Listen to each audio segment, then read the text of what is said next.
في قلب غابة معزولة في جمهورية التشيك بتقف قلعة قديمة اسمها قلعة هوسكا. لكن الغريب إن القلعة دي ما اتبنتش علشان تحمي حد ولا عشان يعيش فيها حد. تفتكروا اتبنت ليه؟ ما تنساش الاشتراك واللايك وتفعيل الجرس. العلماء والمؤرخين لحد النهاردة مش فاهمين هي اتبنت ليه أصلا، بس في سر واحد الكل متفق عليه.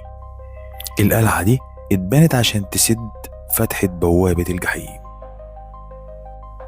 القلعة ما فيهاش مخرج، كل شبابيكها وهمية مرسومة على الحيطان بس، والمكان الوحيد اللي بيؤدي لشيء حقيقي هي حفرة ضخمة في الأرض. حفرة سودة عميقة جدا، بيقولوا إن الناس كانت بتسمع منها صوت صراخ وصوت مخلوقات غريبة بتزحف وتحاول تطلع. في القرن ال13 اتطوعوا سجناء محكومين عليهم بالإعدام علشان ينزلوا في الحفرة.